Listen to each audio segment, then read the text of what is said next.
모자이크는 다 해주시니까. 예. 네, 완전히 싹 해줄게요. 오, 몸까지. 감사합니다, 선생님. 선생님, 공실이 좀 장기간 되면은 혹시 언제까지 버텨야 할까요? 1년 정도도 공실되는 경우도 있나요? 1년은 없어요. 나는 없어요. 근데 교육생 중에 한 분 있어요. 와. 이제 1년 거의 다 됐는데, 근데 그분은 사유가 있긴 해요. 2개 받았는데 하나가, 그런데 그분이 너무 욕심을 좀 부리셔가지고 중간에 몇 번 기회가 있었는데 더 비싸게 받는다고 안 했어. 되게 오래된 집인데 90만 원 준다 그랬는데도 안 하고 많이 주는 건 6천만 원을 받고 굳이 5만 원 받으려다 5만 원 그거 못 받아가지고 놓치고 그랬던 적. 그분 말고는 1년은 없어요. 걱정이 분명히 되는데 하다 보면 지금 마음이 되게 약해져요. 안녕하세요, 작가 반지상입니다. 오늘 또 제 교육생께서 명도를 완료하셨습니다. 축하드립니다, 선생님. 감사합니다. 네. 그리고 여기 우선 위치가 어디예요? 위치가 안산 단원구 와동. 안산시 단원구의 와동. 낡은 반지하. 그렇죠. 연식이 언제죠? 연식이 옥션 사이트에는 2011년인데 그렇죠. 그게 아니라고 이제 선생님께서 수리비를 더 높게 잡아야 된다고 하셔가지고 안산 쪽은 다가구였다가 다세대로 바꾸는 경우가 있어서 그때 한다고 하셔가지고. 안산 쪽은 특이하게 그런 사례가 되게 많더라고요. 다가구였다가 다세대로 바뀌어서 보존등기 연식이 다세대로 전환된 연식이 찍혀 있는 경우가 되게 많았던 것 같아요. 네. 그렇죠? 외관을 봤을 때는 한 90년대 초 집이 아닐까 싶어요. 맞아요. 네. 초중반으로 해서 잡았어요. 이렇게 낡은 오래된 반지하를 선생님 낙찰은 첫 번째 낙찰. 첫 번째 낙찰. 경매 경험이 좀 있나? 경매 경험이 전혀 없죠. 전혀 네, 없는데. 이렇게 책이나 유튜브 이런 걸로만 접했다가 언젠가는 한 번은 해야 되는데 계속 마음속에 품고 있다가 이제 선생님을 발견을 해서 고맙습니다. 여러 가지의 어떤 부업 끝에 지금 거의 종착지라고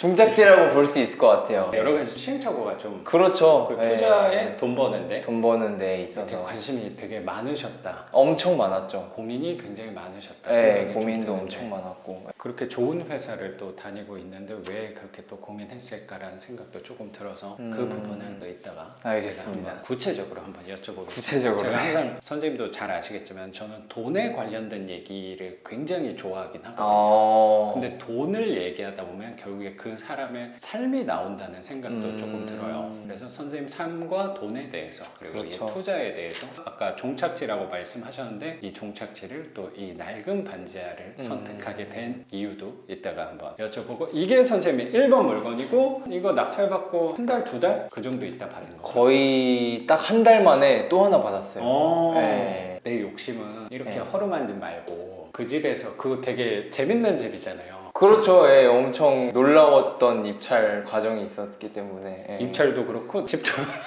집도 그 문 들어간 것도 좀 재밌다는 생각도 아, 들고 맞네. 그거 특이하게 예. 다락방이 원래 그거 안 나와 있지 않았나? 전혀 없었고 근데 다락방도 하나 있어가지고 복층이 하나가 있어가지고. 네. 그리고 선생님이 그 집을 그 가격에 또 받을 게 아니었는데 제 생각에 너무나도 좋은 가격에 받았다고 생각이 좀 들어서 그것도 이따가 한번 자세히 여쭤보는 걸로 알겠습니다. 하도록 하겠습니다. 그래서 지금 경매 시작한 지 한 선생님이랑 이제 3월 달 반으로 해가지고 시작해가지고. 시작한 지는 2달, 3달 정도 된 거네. 그렇죠. 예. 사실 얼마 안 됐는데 벌써 2개를 예. 낙찰을 받았고 이 집은 벌써 명도 그 2호점까지 명도 완료해서 예. 지난주에 등기까지. 등기하는 순간 집도 내요. 그렇죠. 집도 내놨죠. 그렇게 또 성과가 빨리 뭔가 느낌이 되게 좋은 것 같아. 선생님 이 영상 올라올 땐 벌써 월세를 이미 2개를 또 받고 있지 않을까라는 생각까지도 드는 것 같습니다. 네. 제발. 그럼요. 네. 느낌이 좋아요. 선생님 종착지라고 아까 말씀하셨듯이 이게 또 아니다 싶으면 그 다음에 또 그러니까요. 재테크에서는 벼랑 끝에 서 있다는 그렇지. 생각이 들어서 뒤로 후퇴할 곳이 없기 때문에 그렇죠. 네, 그런 마음을 갖고 가면 자연스럽게 또 술술 풀리는 일이 생기지 않을까라는 생각을 갖고 있습니다. 선생님 우선 소개 좀 부탁드릴게요. 저는 30대의 평범한 그냥 K 직장인입니다. 되게 젊어 보이는데 직장 다니신 지는? 직장 다닌 지는 한 4년 정도 된 것 같아요. 그래 꽤 했구나. 원래 3년 4년 차 정도 때 고민이 되게 많잖아요. 내가 이 일을 계속 해야 될 것인가에 대해서 6개월부터 고민을 했던 것 같아요. 아 6개월부터? 네. 좀 안 맞았나 봐요. 선생님도 대기업이잖아. 그냥 중견이라고 할 수 있죠. 저도 방금 거기 이용하고 왔거든요. 네. 매일 만나는 그 회사에 또 다니고 계시는데 그 좋은 그렇죠. 회사를 다닌 지 6개월부터 벌써 고민을 하셨다는 것도 또 궁금하다고 생각이 또 드네요. 선생님. 우선 집 먼저 한번 보면 등기사항에는 2011년이었는데 90년 초반 집인 것 같아서 그래도 전에 계셨던 분은 세입자였던 거죠. 세입자였죠. 세입자 계셨는데 전 임대인, 채무자께서 손을 댔다는 생각이 들어요. 수리를 일부 조금 해주셨다고 하더라고요. 화장실도 완전히 싹 했다는 생각은 안 되긴 하는데 그래도 변기랑 거울장, 네. 수건장, 뭐 세면대도 건든지까지는 모르겠네. 아무튼 변기는 대형으로 설치가 돼 있는 것 같아서 그래도 90년대 초 스타일이라면 그거 대비해서 화장실도 컨디션도 나쁘지 않은 것 같아. 그래서 화장실은 우리 건들지 않는 걸로. 알겠습니다. 네. 그리고 싱크대도 싱크대를 좀 중요하게 생각하는 사람이어서 저는 화장실보다 싱크대를 조금 더 생각하긴 하거든요. 왜냐면 그래요? 효과가 네. 화장실이랑 싱크대 효과가 내 생각에는 네. 만약에 둘 다 썩은 거야, 약간 네. 되게 오래된 거야, 그러면 저는 선택을 싱크대로 먼저 하긴 하거든요. 두 개 효과가 나는 비슷하다고 생각을 갖고 있어서 하나를 했을 때 효과는 어차피 비슷한데 싱크대를 하는 이유는 싱크대가 화장실보다 조금 더 저렴하거든요.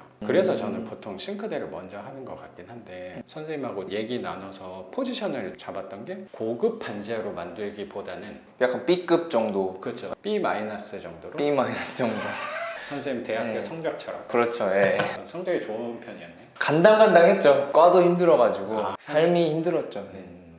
선생님 과에 대해서도 얘기가 나와서 제가 되게 관심 많은 과긴 한데 인문학을 또 전공하셨는데 인문학이라고 하면 또 이 돈하고는 그냥 느낌이 더 좀 멀다라는 그런 고정관념이 좀 있는 사람이어서 근데 전 선생님이 공부하셨던 그 학문이 요새 이 삶에 가장 중요한 게 인문학이 아닐까 그런 생각도 되게 많이 하는 것 같아요. 약간 인문학이 돈과 좀 떨어져 있다고는 하는데 삶의 근원적이어가지고 오히려 돈의 가장 깊숙한 곳에는 그게 기반이 있어야 씨앗으로 약간 키워져야 돈이 이제 뿜다는 생각도 있기 때문에 완전 별개는 아니라고도 생각을 합니다. 예. 그게 다 연관성이 있고 그 깊숙한 곳에는 결국에 우리가 하는 것들이 다 사람에 그렇죠. 관련된 일이다 보니까 예. 저도 그게 제일 어쩌면 중요한 부분이 아닌가 라는 그렇죠. 생각이 요새 되게 많이 드는 것 같고 저는 되게 실용적인 학문 전공을 했잖아요. 토목과라는 거를 그건 어떻게 보면 딱 직업하고 연관이 되니까 옛날에는 단순하고 짧은 생각으로 나는 무조건 돈 많이 주는 회사로 입사를 해야지 단편적이고 짧은 생각을 크게 갖고 있었던 저도 사람이었는데 있었어요. 네. 요새는 그게 훨씬 더 중요하구나. 그리고 살아가는데 항상 돈에 관련된 것도 살아가는 데 있어서도 생각이 되게 중요하다는 생각이 많이 들어서 그리고 또 기업들도 다 강조하고 있고 해서 저도 원래 여기에 들어오고 싶지 않았지만 들어와서 보니 너무 핵심적인 학문이고 너무 좋은 학문이지만 제가 따라가기에는 좀 부족했다. 그래서 이거는 평생 가지고 가야 될 공부다. 맞아. 그런 생각은 가지고 졸업은 했죠.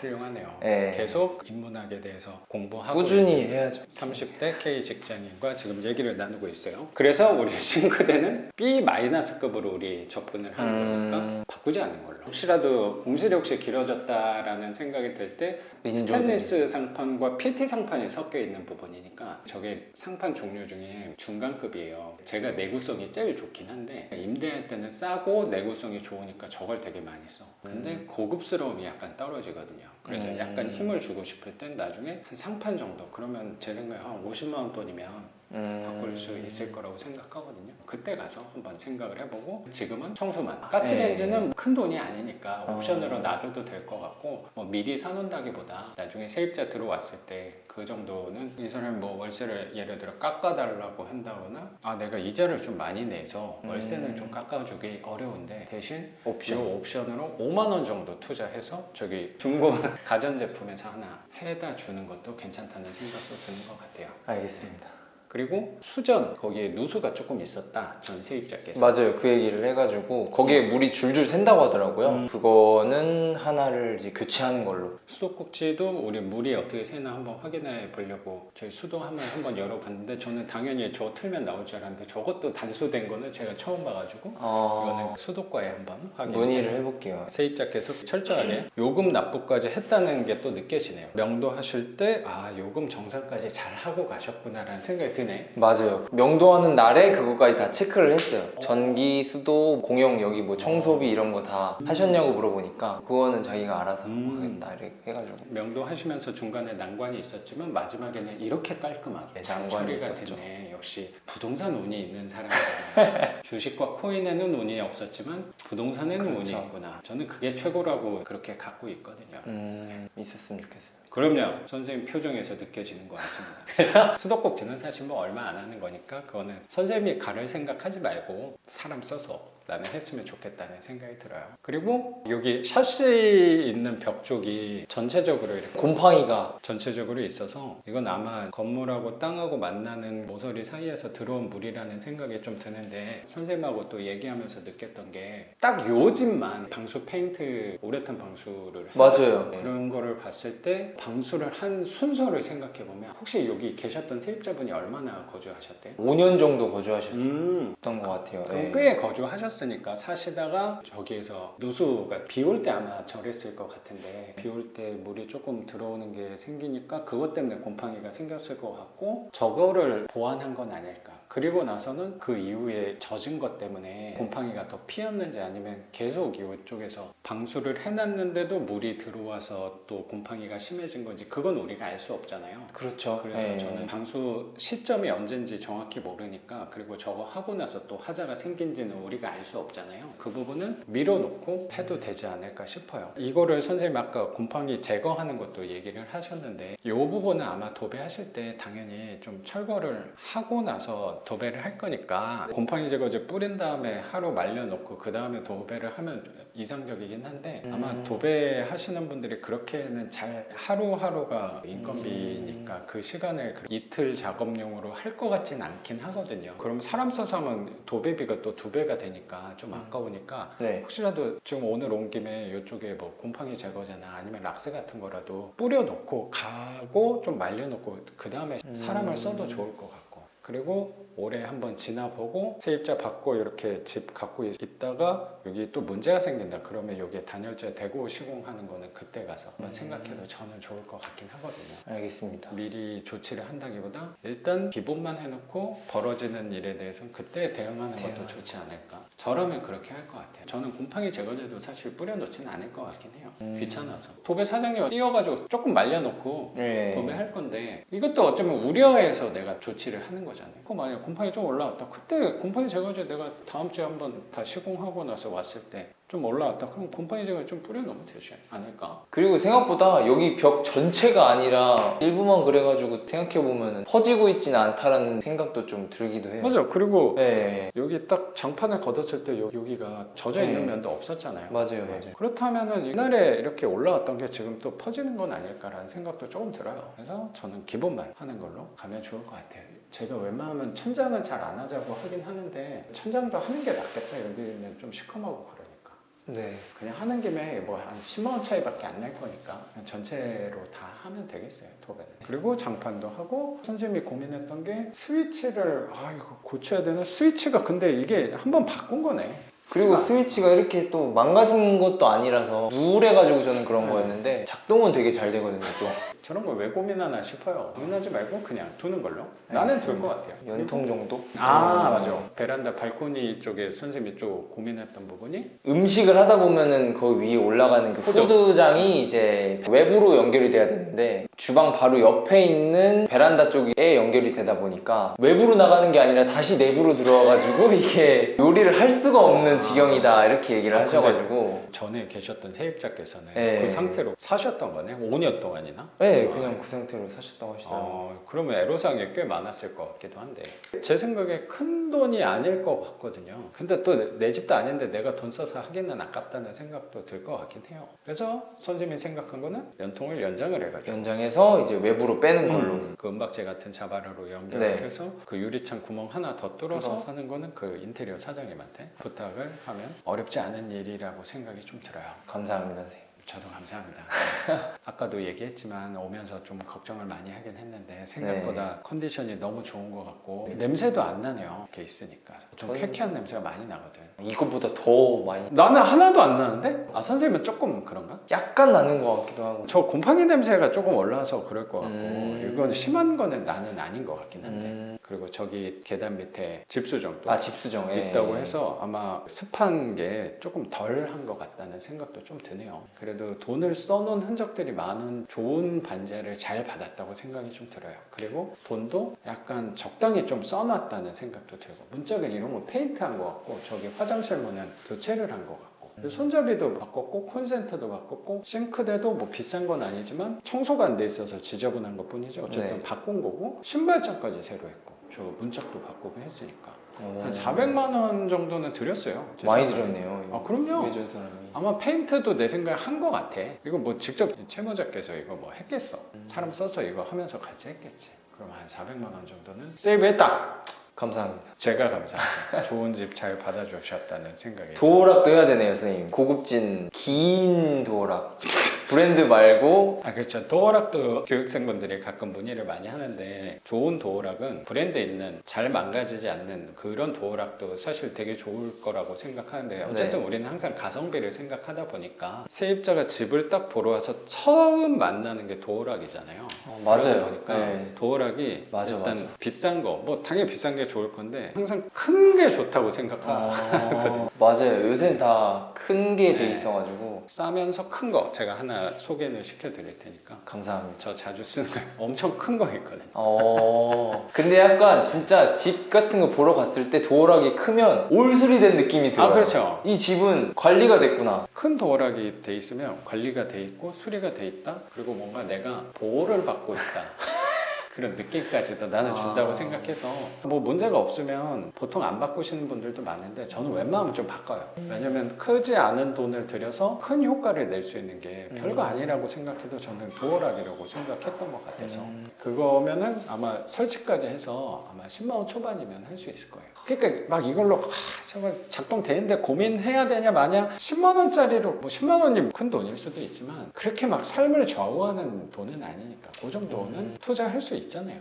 그렇죠. 그리고 등도 사실 하자는 없긴 한데 네. 제일 싼 한 5,000원짜리 일자등이 달려 있으니까 얘도 그 박스 등 그것도 내가 링크 보내줄 테니까 그거는 뭐 선생님 직접 해도 될 것 같고 아까 말씀드렸듯이 그 인테리어 사장님한테 한번 부탁드려도 될 것 같고 그 두 번째는 제가 교체를 몇 개를 해야 돼서 선생님 네. 얘기해 주신 대로 그래서 몇 개 좀 주문해서 해보려고요. 그렇게 한번 해보면 수리비는 도배장판이 많이 들어야 150 될 거거든요. 이게 단열재 처리 안 할 거니까 그거랑 입주 청소랑 입주 청소는 한번 도배장판 한 다음에 또 생각해 보면 돼. 내가 하라고 했다고 무조건 하지 말고. 근데 나라면은 싱크대도 지저분하고 무조건 해야죠. 그 네. 발코니 있는 부분도 좀 지저분하니까 저는 할 것 같긴 하거든요. 그거랑 도어락이랑 하면 한 200만 원 항상 변수가 나오니까 한 250이면 수리비만 했을 때는 그 정도면 되지 않을까 싶어요. 선생님께서는 다 수리를 하고 뭐 이런 뭐 실내화 같은 거 묻는 집도 있던데 보통 맞아. 그러시나요? 아니면 그냥 그거는 하면 나는 좋은 것 같아요. 근데 그래요? 나는 안 해요. 아니 귀찮아서 안 해요. 나도 처음에 했는데 네. 그리고 요따 집에 썼다가 또 네. 다른 집에 쓰고 하면 되니까 나는 그게 그렇게 귀찮더라고요. 그건 기분 좋은 건 맞는 것 같아요. 어떤 분들은 또 방향제도 다이소에서 1,000원짜리 맞아요. 그런 거 하면 상큼하잖아요. 네. 그런 거 다 해도 좋지 뭐. 저 신발장 위에 하나 올려놓으면 되겠네. 그리고 뭐 한 3,000원에 큰 효과 얻을 수 있는 거니까. 근데 나는 그렇게 막 에너지를 좀 요새 잘 안 쓰게 되더라고. 근데 나는 효과는 있는 것 같아요. 첫 번째 집이니까 그 정도야 뭐. 어려운 부분이 아니라고 생각이 듭니다, 선생님. 네. 그럼 집은 딱 요 정도 수리하면 될 것 같고 경기도 안산시 단원구 와동의 추정 연도가 90년 초 그렇죠. 전용 면적이 전용 면적이 46이었습니다. 46 그러면 한 11평 12평 네네네 맞아요. 전용 면적 12평에 투룸 반지하 혹시 낙찰 가격 한번 여쭤봐도 될까요? 3,512만 원이었던 것 같아요. 3,512만 원. 제가 어떻게 기억나기로는 단독은 아니었. 단독 아니었고 그렇죠. 두 명이 들어왔습니다. 그 단독이면 괜히 또 찜찜할 수도 있는데 많이 찜찜해요. 단독. 아 그렇죠. 네. 이번에 두 번째 물건이 느꼈습니다. 예. 찜찜. 최저가를 받아도 찜찜해. 너무 찜찜해가지고 무섭죠. 와 맞아요. 섬뜩했습니다. 그렇죠. 근데 이 물건은 2등한테 되게 감사하네요. 근데 2등하고 제가 기억하기로는 차이가 크지 않았다는 기억이 나서 200 정도 났던 것 같아요. 첫 물건 낙찰 받을 때 200만 원 차이면 그래도 좋은 가격으로 낙찰 받았다는 생각이 좀 드네요. 맞아요. 그러면 감정가 대비 몇 프로에 받은 거예요? 절반 49%인가 받았습니다. 와 네. 훌륭하네요. 그러니까 이게 낡은 반지하니까 또 이 가격에 받을 수 있지 않았나라고 생각해서 이렇게 표현해도 될지 모르겠는데 뭐 3천만 원이면 사실 큰 돈이긴 한데 부동산 안에서는 거의 싸구려잖아요. 완전 낡은 이 싸구려 집에 굳이 막 여기다 1,000만 원 드릴 필요가 있을까? 저는 그런 생각이 들어서 이 포지션에 맞게 월세도 너무 좋은 가격을 욕심 부리기보다는 차라리 이 컨디션에 맞게 조금 저렴하게 공략해도 좋지 않을까 생각하게 된 것 같아요. 3,000만 원짜리 집에 1,000만 원 들으면 뭐 3분의 1을 인테리어 비용을 드린다는 게 나는 좀 안 어울린다는 생각도 좀 있어요. 그렇죠. 그래서 3,512만 원 낙찰을 받았고 선생님은 유주택자 네, 주택이 하나 있었어요. 그렇죠. 이 집은 혹시 대출 잘 받았어요? 대출 잘 받았고 대출은 혹시 얼마 받으셨나요? 2,800만 원 받았습니다. 2,800이면 한 80% 되는 건가? 네, 그 정도 될 거예요. 낙찰가 대비 80%. 그럼 2,800의 장점이 저는 뭐냐고 생각하냐면 부담스럽지 않다가 가장 큰 거예요. 선생님 아까도 인터뷰 시작하기 전에 여쭤보셨던 게 공실 좀 길어지면 얼마예요? 혹시 1년 걸리는 거? 이렇게 물어보시긴 했는데 이거는 1년이 된다는 얘기가 아니고 항상 우리는 그 최악도 생각하는 거니까 그렇죠. 그 금액의 크기를 생각하면 나는 된다고 생각하거든요. 그럼 이자를 혹시 여기 냈어요? 한 번 냈어요. 한 번 냈어요? 네. 그럼 이자가 얼마예요? 이자가 한 10만 원 정도. 그러니까 그래서 10만 원이 큰 돈일 수도 있고 한데 내가 또 아끼면 아낄 수도 있는 돈이라는 생각이 들어서 그게 우리 부동산의 반지의 전 장점이라는 생각도 들어요. 이게 한 달, 두 달 혹시라도 공실이 조금 더 생긴다고 하더라도 내 삶에 그렇게 크게 지장을 주는 돈은 아니라고 생각이 들어서 그런 거를 자꾸 생각하는 거예요. 운이 좋게도 큰 돈이 들진 않지만 수리할 때 선생님 생각보다도 분명히 적게 들어가는 거라고 생각하거든요. 많이 적게 들어가죠. 그렇죠. 네. 이제 통장 잔고가 많이 줄었는데 지금 거의 마이너스로 내려왔습니다. 그렇죠. 마이너스도 비어가는데 이걸 또 돈을 쓰고 또 계속 이자를 납부하게 되면 그 금액의 크기를 떠나서 마음이 불편해지더라고요. 근데 그 마음이 불편해질 때 항상 그 두려움과 불편함은 두려움에 대해서 추상적으로 크게 바라볼 때 생기는 것 같아요. 내가 잘 모르니까 크다고 생각하는 것 같아요. 그럴 때마다 항상 10만 원을 생각하면 돼. 얘는 월 10만 원이야. 내 10만 원은 커피 한 잔 줄이거나 밥 먹을 때 조금 저렴한 거 먹는다면 분명히 아낄 수 있는 돈이라고 생각도 들어서 맞습니다. 근데 그게 또 이 월세를 받게 되면 못해도 한 20만 원, 30만 원은 갖고 올 집이라고 생각하거든요. 그렇죠. 그렇게 네. 되면 선생님, 사모님이랑 외식도 한 번 더 할 수 있게 되는 거 삶은 조금 더 나아지는 방향으로 갈 수 있는 이 발판 그런 발판을 주는 집인데 10만 원의 리스크라면 오히려 감사한 거 아닌가라는 생각까지도 든다를 노력하는 거지. 알겠습니다. 자꾸 주변에서 불편하게 하는 것들이 올 거거든요. 그때마다 차단하고 노력하는 거야. 10만 원이야. 10만 원 때문에 내가 쓰러지지 않는다. 이건 실제로 맞잖아요. 그렇죠. 그렇게 부담감을 줄여나가는 생각의 노력. 그게 선생님의 학교에서 배운 부분이 그런 쪽도 아닐까. 제가 가늠도 한번 해봅니다. 약간 여기 나만의 어떤 기준과 생각을 그렇지. 딱 방어막으로 세워두고 이제 계속 뭐 안 좋은 거 아니냐, 뭐 공실 언제 하냐 이런 거를 내 생각대로 이제 꾸준히 맞아요. 가지고 있으면 결코 두렵진 않을 것 같다. 그렇죠. 네, 근데 그런 그거가 언제 또 확신이 또 될 거냐면 내가 괜찮다 이렇게 얘기하는 것보다 이게 진짜 세입자가 들어왔을 때 맞구나. 그러면 이제부터 주변 사람들의 말에 덜 흔들리게 되는 거지. 그러면서 점점 내가 단단해지고 성장해 나가는 게 저는 그렇게 가는 게 진짜 배움이고 삶의 공부가 아닌가. 이게 철학이 아닌가. 라고 그렇죠. 생각해요. 그래요. 그러면 이렇게 부담은 없는 거니까 조금 기다려보면 될 것 같아요. 이 영상이 올라올 땐 선생님 이미 월세를 2개나 받고 있지 않을까 생각을 합니다. 선생님.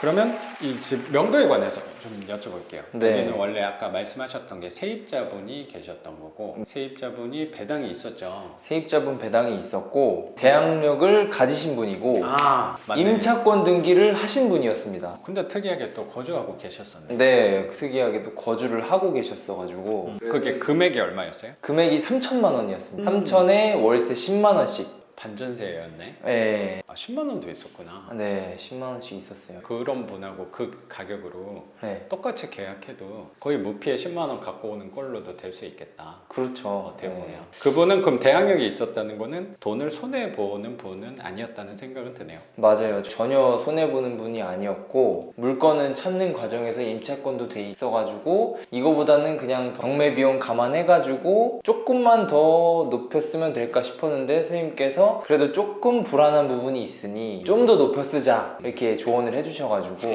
혹시 모르는 뭐 당해세나 맞아요. 아니면 교부청 굴절 빠른 세금이 있을까라는 네. 두려움이 항상 또 생기고 경매 비용이 유료 사이트에 나오는 그 경매 비용 아니면 네이버에 경매 비용 계산법 하면은 그 공식이 나와서 경매 비용을 계략적으로 계산을 할 수 있는데 그거보다 무조건 높게 나와요. 경매 비용이 송달 한 번 더 되거나 아니면 길어졌다 하면은 이자 같은 게 더 비용에 반영이 되니까 너무 타이트하게 잡는 거는 위험하다는 생각도 저도 조금 있었던 것 같아요.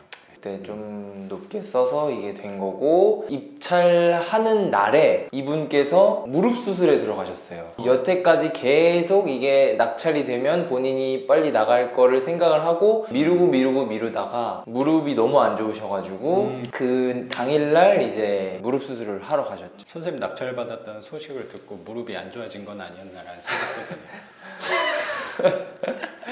뭐 그럴 수도 있을 것 같은데 그래서 제가 낙찰 받는 날에 선생님이 알려주신 대로 와가지고 배를 눌렀는데 아무도 없는 맞아요. 상황이었고 그래서 메모지를 남겼는데도 저한테 연락이 안 왔어요. 그래가지고 제가 법원에 가서 이제 문서 열람 그걸 해가지고 연락처를 찾아냈죠. 연락처를 찾아내니까 그제서야 이제 연락을 받고 자기가 이제 수술을 했다. 걷지를 못하니까 뭐 2주 뒤에 재활병원을 가고 또 재활병원에서 또 2주 뒤에 퇴원을 할 수가 있고 퇴원을 하더라도 하기 전에 뭐 의사와 면담을 통해서 해야 된다. 빨라야 딱 그때. 네, 빨라야 그때 했는데 그 당일날이 돼서 전화를 했는데 이미 한 달이 지났어요. 한 달이 지나고 연락했는데 그때도 이제 무릎이 아프다. 네, 못 간다. 또 2주 뒤에 연락을 달라라고 해가지고 그때 연락을 했는데 아마 그때는 퇴원을 하신 것 같아요. 한 그 달 반 시점이 정도. 낙찰받고 한 달 반 정도. 네, 한 달 이렇게 반. 세입자께서 병원에 계시느라고 한 달 반 동안 선생님이 넉넉하게 시간을 드렸다고 생각도 드네요. 퇴원을 하시고 이제 본격적으로 이제 명도를 해야 되니까 이사 가셔야 되니까 빨리 이사를 가시라고 했는데 본인께서 이제 돈이 없다. 이사 갈 돈이 없다. 이사비를 달라. 네. 그럼 그 전부터 얘기했던 게 아니고 한 달 반 지난 시점에서 그때 딱 그때 갑자기 이제 이사비를 달라. 어, 이렇게 얘기를 했는데 스님 딱 보면 부티가 나니까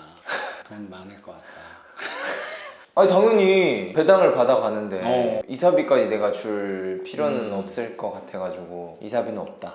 그래도 네, 좀 줄 수가 강하게 말씀을 하셨군요. 네, 줄 수가 없다 그러니까 이제 계속 뭐 사정을 얘기하더라고요. 막 음. 이렇게 내가 뭐 이렇게 돼가지고 뇌 수술도 받았고 조생활 수급자고 갈 데가 없고 이사비도 없고 내가 다른 방을 계약하려면은 가계약금도 내야 되는데 계약금도 없고 뭐 이래저래 그래가지고 아 이걸 어떻게 하지 하다가 그러면은 결국에 줄까 말까 고민을 하다가 계속 들어주기보다는 선생님께서 저번에 얘기하신 게 내가 할 말만 하고 끊어라. 굳이 뭐 이렇게 아 그랬군요. 네, 다 들어주지 말고 내가 할 말만 하고 끊고 용건만 하고 끊어버렸어요 그냥.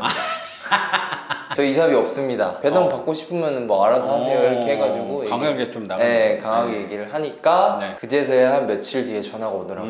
방 계약을 했다. 이번 주 토요일 날 네. 이사를 가겠다. 근데 법원에서 3천만 원을 다 배당을 받으신다고 얘기를 했는데 법원에서 또 아니라고 하더라고요. 또 그걸 또 안 낸 월세를 제하고 준다고 또 그래가지고 아 나 못 나가겠다. 월세 10만 원씩 네. 차감했나 봐요. 그걸 안 사는 법원은 차감을 하더라고요. 그게 안산법원이라고 다 차감한다 그것까지 제가 확실히 모르겠는데 그 10만 원씩을 결국에 세입자가 더 갖고 가면 네. 소액 임차인이라고 하더라도 네. 채무자한테 냈어야 되는 돈을 돈을 자기가 더 갖고 가는 개념이잖아요. 그럼 그 돈을 결국에 또 못 갖고 가는 채권자가 생기잖아요. 임차권 등기한 거면은 혹시 강제경매로 소송 들어와서 한 거 맞아요. 예. 아닐까 싶은데 예. 그 사람이 배당 배제를 신청을 혹시 하면은 빼가는 게 제가 알기로는 일반적인 일이에요. 안산법원은 꼭 빼간다, 뭐 인천법원은 안 빼간다, 이건 아닌 것 같아요. 그래서 아마 제 생각에는 경매 신청하신 분이 자기가 받을 돈을 얘가 더 갖고 가니까 그걸 배당 배제 신청한 건 아닌가라는 생각은 좀 들어요. 그래가지고 또 생각에 잠겼죠. 아 이거 다 왔는데 내가 말 하나 잘못해가지고 이거 선생님이 그러면 약간 확답을 한 거구나. 3천만 원 가져가셔야 되지 않으세요? 빨리 나가셔야죠. 이런 식으로 얘기를 한 거죠. 좀 난감할 수도 있겠네요. 선생님 입장에서. 이거 말을 내가 조심해야겠다. 맞아. 함부로 이렇게 뭐 확답을 주면 안 되겠다. 맞아요. 100%라는 건 약간 없는. 그걸 항상 저도 많이 배워요. 그래가지고 이걸 어떻게 얘기하지 하다가 그러면 알아서 하세요. 그거 빼더라도 2천 얼마를 가져가시는 건데 그렇지. 뭐 2,700으로 가져가시는 건데 그건 뭐 작은 돈이 아니잖아요 사실. 오랫동안 안 내시긴 했네. 안 낸 거는 본인이니까 그 돈 안 가져가시면 뭐 알아서 하세요. 그리고 그냥 어. 끊었어요. 저도 사실 저도 막 무섭고 그랬는데 이거 어떡하지? 저도 네. 무서웠는데 그래 선생님 얘기하신 대로 내 용건만 말하고 끊자. 해결은 너가 해라. 그렇지. 네. 그거는 선생님의 과제가 아니잖아. 네, 그래서 제가 그걸 막 일일이 다 30분씩 받아주고 그럴 필요는 없을 것 같아서. 안 그래도 전화 많이 하는데. 너무 많이 하는 쪽이라서 끊었는데 갑자기 다시 연락이 오더니 알아보니 그거는 저한테 받아갈 게 아니라 채권자들이 받아가야 될 돈이었나 봐요. 채권자들이 공제를 해달라고 뭐 선생님 말씀대로 그걸 했나 봐요. 그래서 법원이 그렇게 알려줬나 봐요. 그래서 그분은 제 명도 확인서를 가지고 법원에 가서 배당을 받으시고 그 못 받은 돈에 대해서는 나중에 소송을 하실 거라고 그렇게 얘기를 하시더라고요. 결국엔 그렇게 해서 명도를 완료하긴 했습니다. 임차권 말소까지. 그리고 마지막에 뭐가 있지 않았나? 그 말소도 얘기하지 않았어요? 뭐 말소 안 할 거야 뭐 그 얘기 하지 않았나? 말소도 그거 관련된 거예요. 말소 안 해줄 거예요. 약간 이런 거죠. 말소라는 게 배당을 받아가야 말소를 할 수가 있는 건데 어쨌든 선순위 임차권 등기가 돼 있다 보니까 그거를 우리 마음대로 지울 수가 없잖아요. 맞아요. 돈을 냈어도 소유권 이전을 했어도 근데 그게 순서가 법원에 세입자가 명도확인서에 제출을 해서 배당금을 받아가야지. 맞아요. 그 이후에만 우리는 지울 수 있잖아요. 맞아요.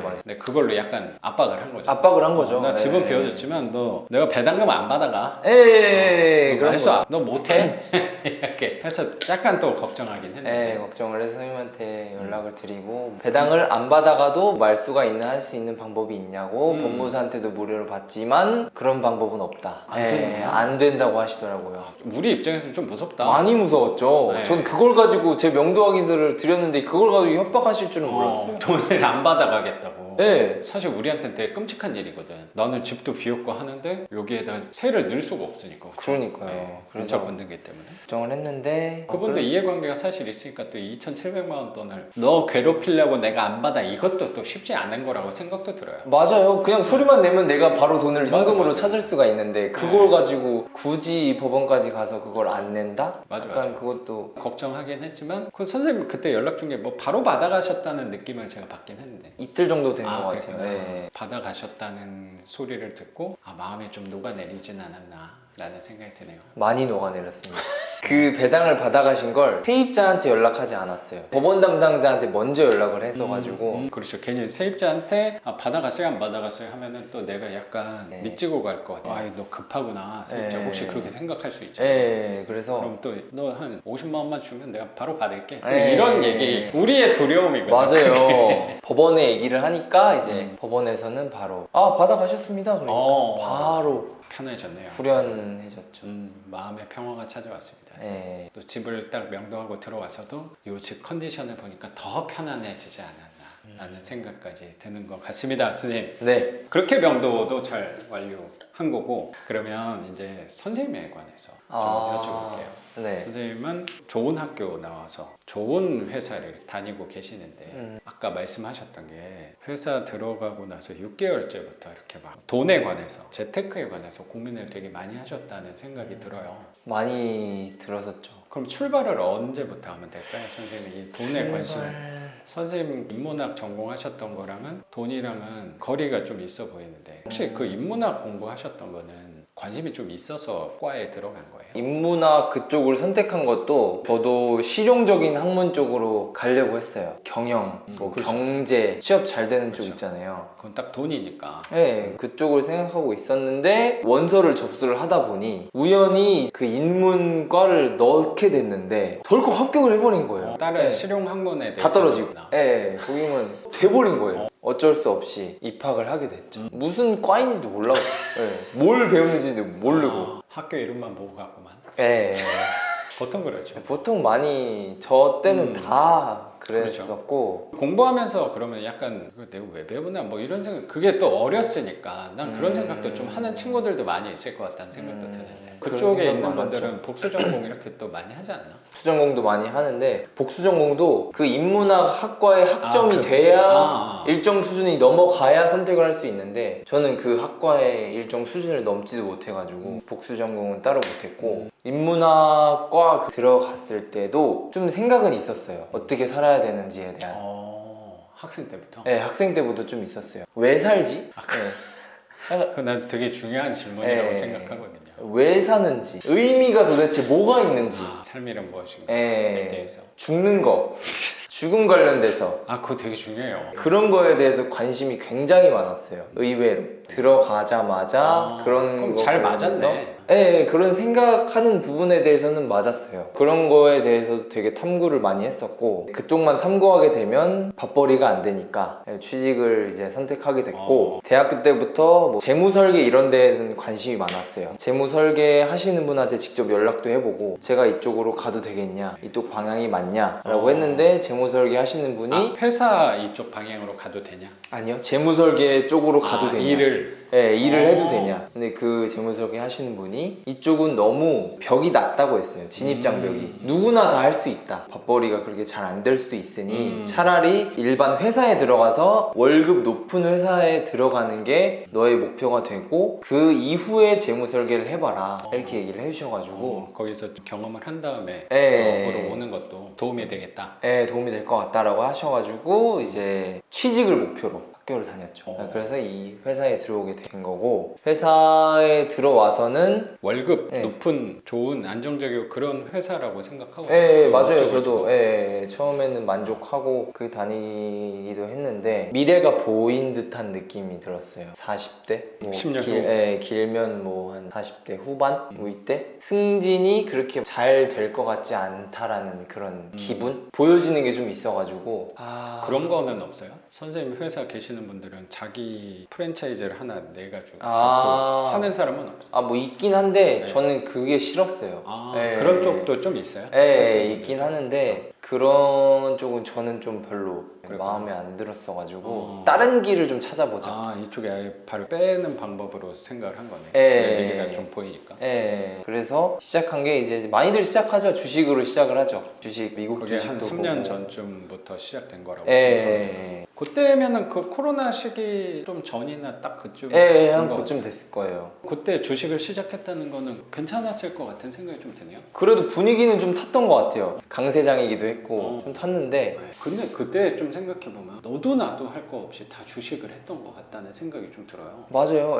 무서울 정도로 막 주식 열풍이 불었던 느낌이 있어서. 그렇죠. 동료들도 다 하고 그랬으니까 결과론적으로는 숫자는 늘어났지만 제 삶에 있어서는 변화가 직접적으로 오진 않았어요. 돈은 불려졌는데 돈은 불려졌는데 마음은 그래도 좀 나아지긴 했는데 네. 돈이 잔고가 내렸으니까 어쨌든. 그렇죠. 근데 나아지긴 했는데 그게 뭐 달라지는 건 느껴지지 않는구나. 를 느낀 그냥 거. 똑같았어요. 그냥 그걸 물론 팔아가지고 이득을 취하면은 물론 내 돈이 되겠지만 월 들어오는 수익은 월급 똑같고 뭐 배당도 들어와 봐야 뭐 0.5달러 뭐 관점이 배당 쪽으로 주식을 하셨나봐요. 배당 쪽으로 좀 그래도 그래요? 월 얼마씩 좀 들어오는 게 현금흐름 쪽에는 그래도 관심을 현금. 갖고 투자를 한 거긴 하네. 그렇죠. 그래야지 퇴사를 하고도 살 수가 있잖아요. 보통 저도 주식이라고 하면 그냥 시세차익 쪽으로 많이 하니까 그쪽이라고 생각했는데 주식할 때도 현금흐름 쪽으로 투자를 뭐 ETF 이런 거 한 거예요. 그렇죠. ETF도 거의 ETF로만 한 것 같아요. 그래서 어느 정도를 넣어서 그래도 아껴가면서 투자를 꾸준히 했는데 돌아오는 거는 0.5달러.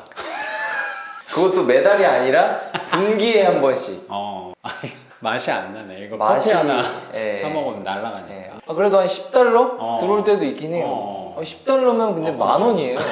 분기에 10,000원 들어오면 이거 좀 아닌 것 같네. 그러면은 이걸 내가 분기에 가지고 퇴사를 하면 분기에 10,000원 가지고 못 살잖아요. 그렇죠. 네. 분기에 10만 원 가지고 제가 못 살잖아요. 아 그렇죠.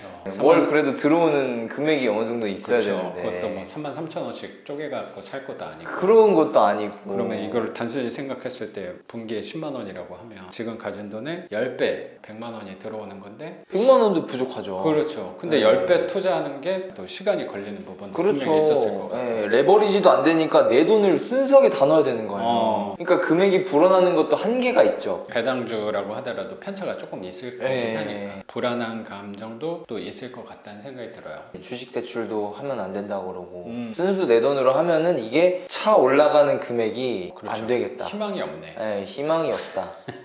그래가지고 그걸 접고 스마트 스토어로 이제 가기 시작합니다. 아, 선생님 또 회사가 그렇게 막 전화가 많이 온다고 해서 네. 일할 때 그래도 좀 바쁘게 하는데 그 사이에 또 스마트 스토어도 안 가요? 그건 뭔가 그렇죠. 내가 에너지를 써야 될 것 같아. 많이 바쁜데 이제 퇴근하고 주말 활용해가지고 열심히 살았구나. 배우고 인강 듣고 사업자 내고 어. 등록하고 다 일일이 수동으로 다 하고 되게 했는데 막 프로그램도 사가지고 해야 된다며. 그건 또 비싸더라고요. 또 뭐한 30만 원인가 한다. 더 하더라고요. 아 그래요? 네. 근데 선생님은 그거 좀 비싸니까 아 내가 지금 분기에 10만 원 벌어가지고 이거는 사치다. 내가 수동으로 한다. 그렇죠. 하나 등록하고 하나 등록하고 하는데 아 너가 다 했네요. 네. 그것도 하나 팔리면 500원 남고 아, 하나 팔리면 1,000원 남고 이러는 거예요. 아. 그 사람들은 뭐 수익이 뭐 월 1,200대 뭐네 막 이러는데 뭐 앞상 해보니까 또 한 달에 뭐 팔려봤자 10개 팔리고 3만 원 들어오고 그러니까 리스크는 분명히 좀 적은 거는 있기는 완전 한것 같아. 없죠. 리스크 완전 없어요. 사입해서 하는 것도 아니라. 맞아요. 그냥 도매 사이트에서 그냥 해가지고 하면 연결만. 되는데 아예 없는 리스크라서 오 이거 대박인데 어. 한번 해보자 해가지고 했는데 네. 내가 드리는 시간 대비해서는 네. 아 이거 3만 원 받아가지고 이거 아니구나. 야 이것도 내가 할 게 못 되네. 시행착오가 좀 있었네요. 뭐 하지 하다가 이제 선생님의 영상을 후랭이님의 강의하는 영상이 있었어요. 네. 4분면 그려가지고 강의하는 영상이 기억이 있었는데 나네요. 거기서 현금 흐름 투자 그 다음에 시류에 흔들리지 않는 그런 거에 되게 꽂혔어요. 그래도 월세라는 부분도 있고 그래가지고 수강료가 또 저렴한 돈은 아니죠. 제가 여태까지 해왔던 부업에서 가장 사실 많이 투자를 했던 네. 어깨가 버겁습니다. 그래서 야 진짜 나는 여기가 종착지 여기서 진짜 꾸준히 한번 해보고 싶다. 그래서 책도 읽고 선생님 강의를 듣게 됐죠. 네. 그래도 선생님이 중요하게 생각한 거는 이 회사를 계속 오래 다녀야겠다는 생각은 조금 준비를 해야겠다라는 생각, 나의 업을 찾아야겠다라는 생각이 있으니까 그러면 방향은 확실했다는 생각은 드네. 종목에 대해서 구체적으로 내가 어떤 업에 대해서 어떤 투자를 해야 될지 정하지 못했지만 방향이 있다면 나는 현금 흐름을 꾸준히 모아가면 회사의 의존도를 낮추면서 내가 하고 싶은 일에 결국에 좀 접근할 수 있겠다라는 방향은 굉장히 명확했다고 생각은 들어요. 맞아요. 그 방향으로 제가 지금까지 왔던 거죠. 근데 하다가 내가 했던 거는 회사 다니면서 하는 데는 생각보다 수익이 좀 만족스럽지 못하고 또 스마트 스토어 같은 경우는 내 품이 많이 들어가긴 하는데 그게 또 길어졌으면 또 어떻게 됐을지 모르겠지만 그렇죠. 노동 대비 들어오는 게 감질만 나는구나 네. 라는 생각이 들어서 나의 종착지는 이 부동산이다. 근데 이 부동산에서도 우리가 주로 다루는 대상이 정확히 어쩌면 이런 집이라고 생각도 들거든요. 부동산에서는 제 나름에서는 이상적인 부분이라고 생각은 하는데 이거 하면서 선생님도 결혼을 하셨잖아요. 했죠. 주변 가족분이나 아니면 선생님 사모님이나 우려사항이나 반대하거나 그런 건 좀 없었는지. 처음에는 다 반대를 했어요. 지금도 반대를 하고 있어요. 지금도 입찰을 가려고 하면 반지하는 하지 마라. 그건 관리도 너무 어렵고 힘들지 않겠냐. 그거 그렇죠. 월세 뭐 받을 수가 있겠냐. 뭐 이런 얘기부터 맞아요. 시작해가지고 네. 지금도 하지 마라 이렇게 얘기를 하는데 선생님 영상 보면은 대부분 다 이해를 하더라고요. 영상 다 보시고 월세 이렇게 소개를 해드렸나 봐요. 네, 이거 한번 유튜브 한번 봐봐라. 어떻게 되는지 월세도 어떻게 받는지 이렇게 알 수 있으니까. 뭐 제가 할 말은 아니긴 한데 제 나름대로는 우리의 논리가 생각보다 허점이 별로 없어요. 모순적인 게 난 별로 없다고 생각해요. 이거 굉장히 굉장히 논리적인 순서로 가는 거고 이것처럼 숫자가 명확한 투자는 저는 없다고 생각하거든요. 맞아요, 맞아요. 오히려 부동산에서 시세 차익 쪽은 정해지지 않는 부분에 대해서 배팅하는 부분이라고 생각하는데 우리는 네. 숫자 범위에서 어느 정도 범위에 딱 들어올 가능성이 크고 예측 가능한 범위가 상대적으로 비율이 저는 높다고 생각하거든요. 맞아요. 그 다음에 아파트나 이런 것들은 규제나 이런 것도 되게 많았고 공부해야 될 부분도 많고 세금도 오히려 저희보다는 좀 더 많았고 선생님이 세금도 얘기할 때도 다 이렇게 나눠가지고 소득세, 뭐 재산세 이렇게 다 양도세 뭐 이렇게 나눠가지고 하는데 그런 것들도 아파트들은 공부해야 될 게 또 많은 것 같고 그렇죠. 팔 거를 또 생각을 해야 되니까. 그렇죠. 근데 우리 부동산은 여러 가지 세금 중에 사실 제일 복잡하고 어려운 게 저는 양도세라고 생각하는데 그리고 그 집을 언제 샀느냐 그리고 내가 그 시점에 팔 때 몇 채를 갖고 있느냐 맞아요. 뭐 그런 거 때문에 또 몇 년도에 샀느냐 뭐 그런 거가 항상 계속 바뀌고 있기 때문에 복잡하니까. 끊임없이 공부해야 된다는 생각이 저는 조금 들었던 것 같고 네. 저도 부동산을 하면서 양도세를 생략을 해버리니까 접근할 때 되게 편했다는 생각도 들어요. 양도세를 제외하고는 다른 세금은 크게 바뀌는 게 많지 않다고 생각이 들어서 이거 접근할 때도 파는 부분만 내려놓으면 그래서 이상적이라고 얘기하는데 오히려 그 파는 부분 때문에 진입장벽이 높이 처진다는 생각도 들어요. 그래서 오히려 저는 이 투자가 제 나름대로 아직까지도 괜찮다고 생각하는 게 저는 정확히 그건 것 같아요. 사람들이 접근하기가 되게 어려워요. 오히려 선생님이 아까 말씀하셨듯이 가족분들, 주변 지인분들이 다 반대했다고 하니까 저는 한편으로 또 위안을 받는 거예요. 가족분들이나 주변 사람들이 다 괜찮다고 했으면 이거 하면 안 돼요. 오히려 내가 생각할 때 그렇게 했으면 이 가격에 받지도 못했을 거고 다 괜찮은 투자를 했다 그러면 그게 0.5달러야 오히려. 그렇죠. 그리고 선생님도 네. 이번에 느꼈겠지만 저도 요새 그 부분에 대해서 생각도 많이 하거든요. 리스크가 너무 없으면 돌아오는 것도 없더라고요. 우리는 그 리스크에 대해서 많이 해지했다고 생각은 하고 접근하는 거라고 생각해요. 특히 팔지 못한다? 그거는 우리 수업 시간에도 얘기를 많이 했으니까 그런 부분은 30년으로 밀어넣는다. 그거는 아무도 모르는 부분이니까 우리가 상상력으로 만들어낸다. 뭐 그런 부분에 대해서 좀 밀어놨잖아요. 이거는 또 오해하는 분들이 우리는 안 팔 거야 뭐 요것도 맞는데 그건 사실 정확히 말하면 밀어놓은 거거든. 그때 어떻게 될지 모르니까 그거를 예측하는 건 아예 불가능하니까 밀어놓은 거고 거기에서 리스크라는 부분이 어쨌든 대출이라는 부분하고 세입자가 들어올 거냐라는 부분에 대해서 인 건데 아까 리스크에 대해서 생각을 해보면 사람들은 그 대출에 대한 리스크가 엄청 클 거라고 생각은 하는데 맞아요. 저 같은 경우는 그게 거의 누적이 돼서 이제 30억 뭐 이렇게 됐는데 제가 정신 나간 사람이겠어요? 정신 나갔다고 바라보는 사람도 있겠지만 내 스스로는 노력을 할 거잖아요. 그렇죠. 나는 이성적인 사람이라고 굉장히 노력할 거잖아요. 근데 나는 왜 계속 대출을 늘려왔을까를 한번 생각을 해보면 그거를 내가 말로써 이게 괜찮아 라고 설득을 하는 것보다 내가 직접 빚을 늘려나갔다는 거는 어떻게 보면 내 신용에 문제가 없다는 증거거든요. 그렇죠. 나는 괜찮아 이게 아니고 그거 나 대출 이번에 또 받았어 라고 하면 나는 괜찮다는 거를 간접적으로 보여주는 거 그리고 30개에서 31개로 했다는 거는 괜찮으니까 한 거거든요. 그걸 그렇죠. 내가 말로 괜찮다고 하는 게 아니고 그런 부분에서 대출에 대해서는 선생님도 또 리스크를 생각할 게 어쨌든 집이 나가지 않더라도 10만 원이라는 금액의 크기로 그거는 월급 10만 원 이상은 월급 받잖아요.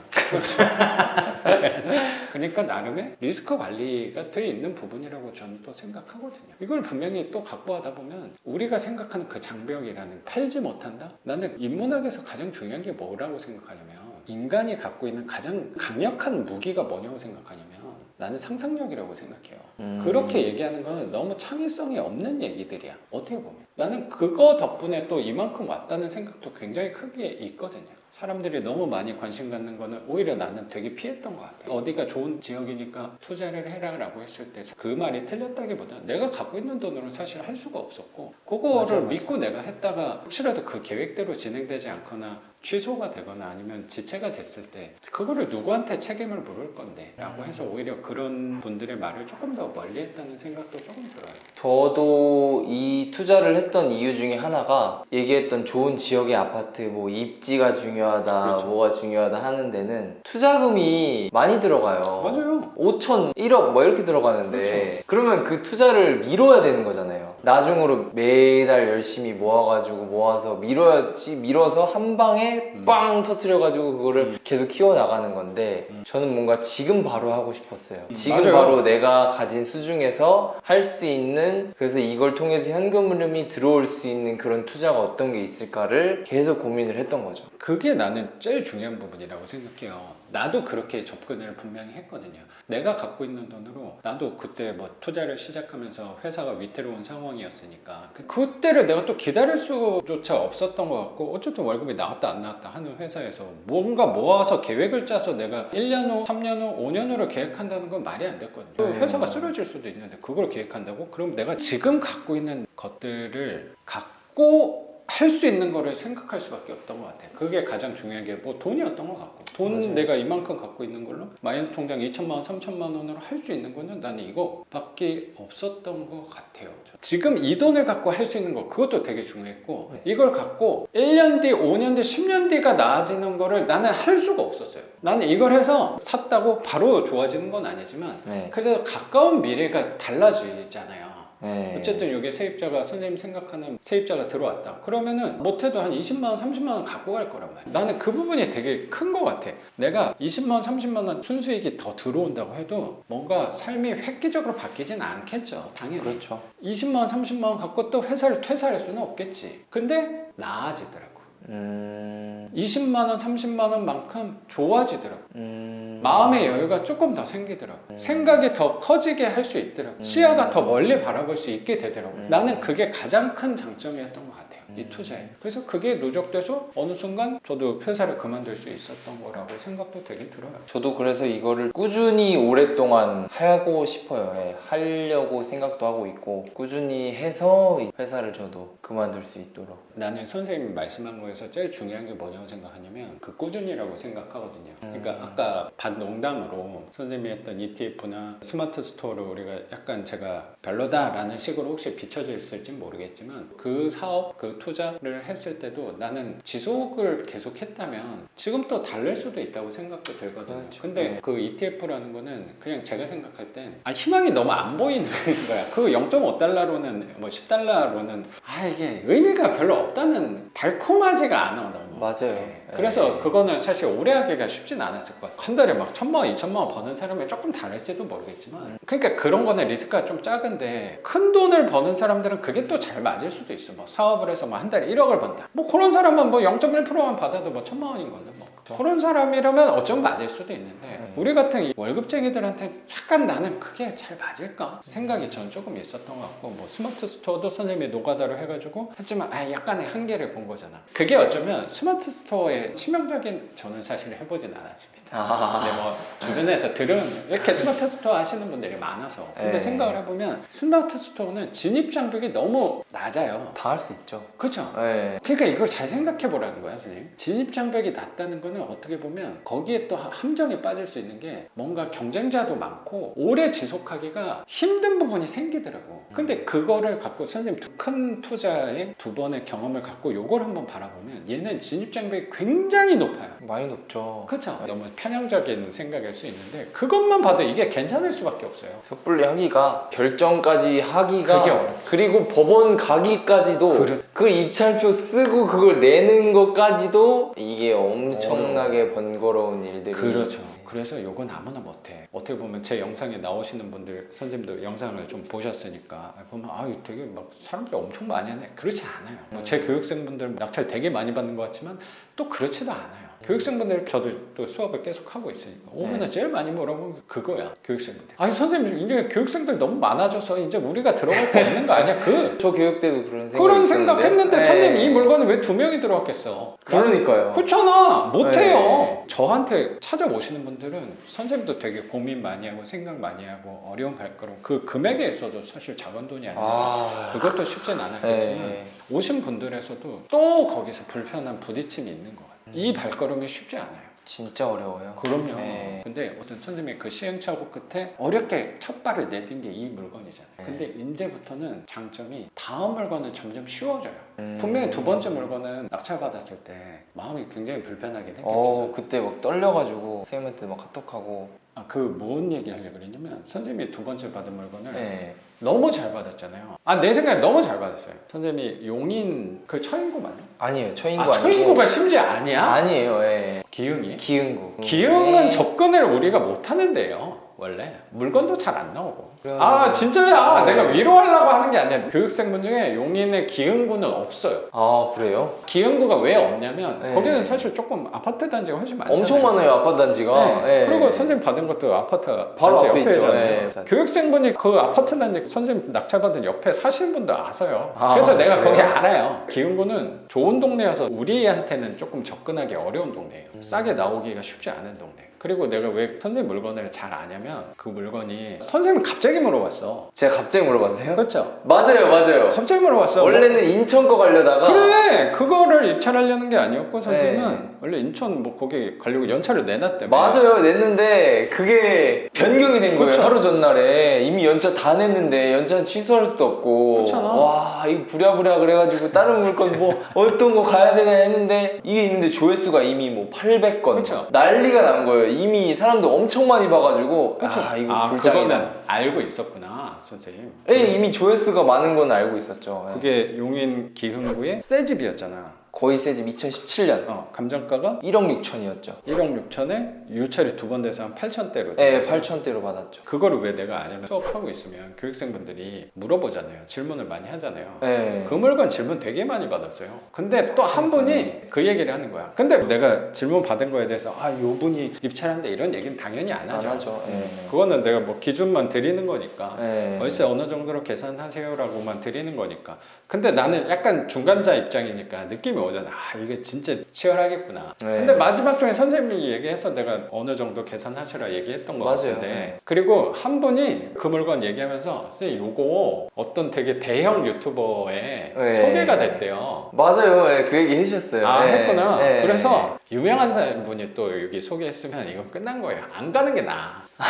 그렇죠. 노출이 너무 많이 네. 됐으니까. 제가 그 영상을 자세히 보진 않았는데 어쨌든 아, 이거는 갈 필요 없겠다. 그건 약간 그런 느낌의 물건이거든요. 스피드 옥션에 투데이 금주 베스트 물건 뭐 이런 거 뜨잖아요. 첫 네. 화면에. 그 물건은 입찰하면 안 되거든. 어차피 치열하기 때문에. 너무 많이 들어오니까. 그렇죠. 네. 그런 거랑 나는 비슷하다고 생각해서 아, 선생님 간다 그래서 아, 선생님 너 떨어지겠네 라고 속으로 생각했는데 선생님 됐다 그래서 네. 진짜 깜짝 놀랐어요. 심지어 단독이었다니까요. 그러니까 그 물건은 단적으로 될 게 아니었는데. 아, 그러니까 그게 신기한 게 사람들이 선생님 교육생도 엄청 그렇죠. 많으시고 알려진 것도 많고 그런데도 저밖에 안 들어왔다는 게 그게 그러니까 놀랍기도 하면서 간담이 서늘하기도 하고 간담이 서늘할지 좋은 집인데 49%에 받은 거를 진짜 완전 조금 썼잖아요 선생님. 200만 원 더 썼습니다. 이거는 떨어지러 간다는 거야 거의. 그렇죠. 난 이거 그냥 연차 아까우니까 그래. 연차 아까우니까 나 이제 뭐라도 하나 던지고 오자. 맞아.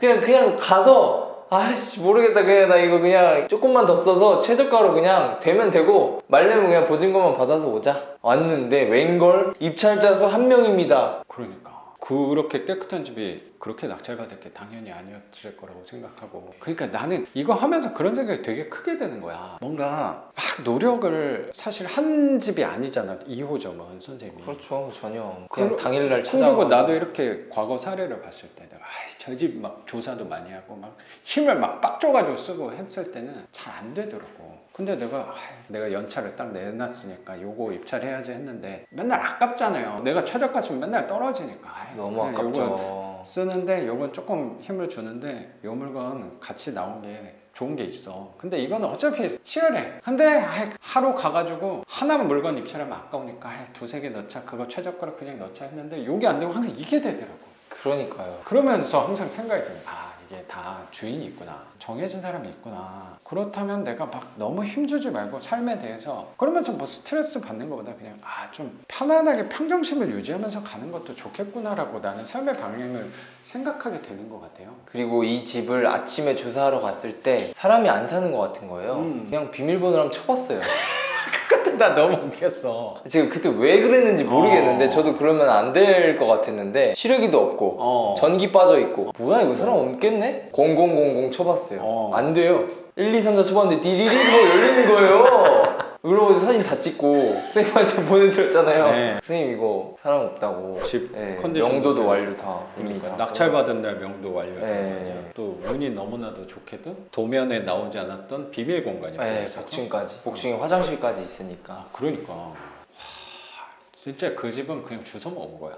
그리고 선생님 생각보다 그 지역은 인기가 많아요. 월세도 되게 비싸고 그래서 잘 나갈 거예요. 그러면서 나 한 번 더 생각한 거야. 그래서 내가 그때 선생님 낙찰받은 그 주에 수업할 때 네. 교육생분한테 단단히 또 얘기를 해줬어요. 아. 이렇게 된다. 아. 맨날 나는 민원을 받잖아. 선생님 이거 최저가 되냐? 선생님 교육생 너무 안 하셨다. 이렇게 되잖아요. 바로 직전에 된 최저가. 그 연식에 그 가격에 될 게 아니었단 말이야. 역시 그 집 지어졌을 때부터 선생님 집이었구나 라는 생각까지도 드는 것 같아요. 본질에 충실해서 잘 공략하셨다고. 오히려 앞으로도. 생각을 안 하는 게 낫구나. 맞아요. 그런 것 같아요. 그렇죠? 네. 생각 안 하고 그냥 계속 가야 돼요. 돈이 있으면. 지금 어쨌든 두 개가 동시에 공실이니까 잠깐 멈췄다. 저는 이왕이면 두 개 다 나가고 맞아요. 출발해도 두 개 보증금 두 개 받는 거 회수해서 이제 세 번째 물건으로 가고 또 그동안 또 선생님 월급이 또 엄청난 사람이니까 한 세네 달만 먹으면 다음 물건은 금방 또 이어서 갈 수 있지 않을까 그 생각도 그렇죠. 드는 것 같습니다. 네. 선생님 근데 중개사에서는 1000에 5씩 빼야 된대요. 5만 원씩 빼야 된대요. 네. 1000에 10씩 빼는 게 맞나요? 5씩 빼는 게 맞나요? 그때는 유리하게 빼면 돼요. 유리하게 뺀다. 무조건 5씩 빼야 되는 거 아니에요? 유리하게 빼려면? 그게 사람들이 정해져 있다고 생각해요. 전월세 전환 비율을 얘기한 거잖아요. 네. 그래서 예를 들어 1000에 50에 올려놨는데 거기서 1000에 5만 원이에요. 그러면은 500에 55라고 우리는 생각하는데 네. 부동산은 2만 5천 원? 뭐 이런 식으로 되는 거잖아요. 네. 우리가 유리하게 하면 돼요. 때에 따라. 그럼 혹시 물어보잖아. 2천 안 돼요? 그러면 2천에 그럼 물어봐요. 우리 계산은 2천에 40이잖아. 그럼 그때는 5만 원으로 가는 거야. 그래야 내가 유리하잖아. 그렇죠. 2천에 45까지 해드릴게요. 이렇게 말하면 돼요. 근데 반대인 경우가 있어요. 예를 들어 내가 2천에 40에 올렸어. 그럼 1000으로 하면 얼마예요? 그러면 50. 오늘 1000에 50인데 거기서는 1000에 45 아니에요? 이렇게 얘기한다. 그럼 그때는 1000에 50으로 가는 거야. 어차피 정해진 건 없어요. 그거 누구 집인데? 제 집이죠. 그렇죠. 그럼 선생님 마음대로 하는 거야. 근데 부동산은 뭔가 정해져 있는 것처럼 얘기해. 맞아요. 그거 정해진 거 없어요. 법이 아니야. 권장하라는 거지. 아니 뭐 환산할 때 이렇게 계산하세요가 나온 거지. 그거는 선생님 집이니까 선생님 마음대로 하면 돼. 1000에 100만 원 내놔요? 안 나가겠지만. 거기서 유들이 있게 조절하면 돼요. 그러니까 거기서 뭐 선생님이 어이 내 집인데 네 마음대로 야 또 이럴 사람은 아니니까 그래도 조금 기다려 볼게요. 1000에 50 기준으로 해줘요. 내가 유리한 쪽으로 하고 2만 원 빼주면 되지 뭐. 그렇게 나는 가는 게 저는 그렇게 가려고 해요. 그리고 요새 막 10만 원 초과 관리비가 뭐 세부 항목 얘기하던데 그냥 부타 관리비를 해가지고 다 하면 되는 거죠? 그거까지는 내가 잘 모르겠네. 뭐라고 얘기를 해요? 10만 원 초과한 관리비에 대해서는 뭐 이거는 정화조 얼마다. 근데 10만 원이잖아. 10만 원 초과가 아니잖아. 선생님 10만 원 올려놓은 거야. 10만 원 이상이래요. 10만 원 이상. 10만 그럼 9만 원으로 해요. 그래도 되겠네. 아니면 9만 9천 원으로 하든가. 그래. 그래서 5로 했어요. 5. 잘했어요. 네. 상관없이 뭐. 그러니까 약간 좀 얍삽해 보일 수도 있는데 약간 피해 나가면 되지 뭐. 부동산 규제가 계속 터질 때도 그렇게 좀 왔던 것 같아요. 살짝 피해 나가면서. 그러니까 저는 항상 뭐에 대해서 이런 일이 벌어지는 거에 대해서 계산하고 예측하려고 잘 안 하려는 이유가 어떤 일이 언제 터질지도 모르는데 그거를 계산한다는 게 말도 안 되고 에너지가 소모적이다라는 생각이 조금 들어서 그래서 그거 터지면 그거를 보고 나서 내가 유리한 방향이 어딜까를 자꾸 생각하게 되는 것 같아요. 내가 유리한 거 취하면 되지 뭐. 그게 나의 소신이고 나의 철학이 아닌가라고 저는 생각을 갖고 있거든요. 네. 그러면 끝으로 선생님한테 하나만 더 여쭤볼게요. 네. 그러면 사람은 왜 사는 건가요? 왜 사는 건가? 그거에 대한 생각을 많이 해서 정립을 했을 것 같아서 그거 물어보고 돈을 왜 버는 거에 대해서 한번 물어보고 왜 이거를 사는가? 나는 꼭 물어보고 싶었어 선생님한테. 왜 사는가에 대한 답변은 나름대로 그 시기마다의 어떤 답이 있는 것 같아요. 왜 사는가라는 고민 자체가 내가 이미 태어났는데 그걸 고민해서 뭐하냐 약간 이런 얘기도 있었고 저도 그런 거 본 것 같아요. 그 다음에 왜 사는지에 대한 답보다는 하루하루 살아낸다라는 그런 얘기를 좀 많이 들었어가지고 그렇게 확실하게 딱 글자로 저도 정확하게 정의 내리진 못했어요. 고민을 되게 많이 했었고 사람들이랑도 되게 많이 하고 딱 이렇게 정의 내리기가 좀 어려운 것 같아요. 그러면 어떻게 살아야 할 것인가? 요새는 조금 멍한 기분도 있어요. 어떻게 살아야 되는지도 혼란스러운 부분도 있고 있고 책 매일 읽으면서 살고 1차적으로는 내 월 현금 흐름에 집중하는 게 지금 가장 좀 급하다라고 좀 생각이 들었고 내가 어떤 하나의 목표를 가지고 어떻게 살아야 된다라고 딱 정해놓고 사는 거는 조금 확실하게 딱 정하지는 않는 것 같아요. 책 보면은 그런 거 있어요. 막 어떻게 살아야 되고 이런 여러 가지 예시도 있어요. 근데 그것도 다 맞는 얘기고 저도 되게 공감하고 하는데 그런 것들을 저만의 방식대로 어떻게 살아야 된다고 정의하는 거는 아직은 안 돼 있는 것 같고 단순하게 일하지 않고 현금 흐름이 계속 나오고 있는 그런 상황 속에서 내가 어떻게 살아야 되는지 왜 사는지에 대한 고민을 더 잘 할 수 있을 것 같다는 그런 생각이 먼저 들어가지고 오히려 내가 이런 그 뒷받침되는 그 현금이 조금 있으면은 아무래도 그런 생각을 더 잘 할 수 있지 않을까라는 게 지금 생각이에요. 내가 뭘 하면서 살아야 되는지에 대한 고민은 고등학생 때부터 한 것 같아요. 내가 무엇을 하면서 이 인생을 살아가고 마감을 해야지 가장 좋은 삶이고 가장 의미가 있는 건지에 대해서는 고민을 해왔는데 항상 그때마다 현실이 있었어요. 예를 들어 대학을 가야 된다, 뭐 결혼을 해야 된다, 아이를 가져야 된다, 뭐 이런 벽들이 항상 있었는데 인간의 그런- 과제들이 항상 네, 과제들이 다 있었는데 그런 과제들을 깨는데 내가 하고 싶은 일을 찾기에는 그 과제들을 다 못하는 거예요. 그거에만 매몰되면 내가 뭘 해야 되지? 생각이 안 나요. 그게 그냥 급한 생각만 거야. 하는 거예요. 그냥 멍하게 그냥 내가 뭐 해야 되지? 음악 해야 되나? 사업해야 되나? 물론 그거대로 해가지고 실제로 실행을 해서 열심히 성공하신 분들도 있긴 하겠죠. 근데 저는 그게 안 될 것 같았어요. 사업이나 이런 것들을 할 수가 없었을 것 같았고 지금의 어떤 현실에 있는 과제들을 성실하게 해 나가면서 지금까지 왔고 지금의 결론으로서는 취직도 다 했고 했으니까 내 월 현금 흐름이 뒷받쳐 준다면 그 이후에 뭔가 아까 선생님 얘기하신 어떤 왜 사는지 뭐 어떻게 살아야 되는지에 대한 고민을 정의할 수 있지 않을까 라는 생각이 있고 그 정의 자체도 확실하지 않을 것 같다는 생각도 들어요. 그래서 그거는 꾸준하게 평생 동안 고민하고 수정하면서 바꿔가야 되는 그런 거라고도 생각이 들어요. 지금 물론 내가 정의할 수 있겠죠.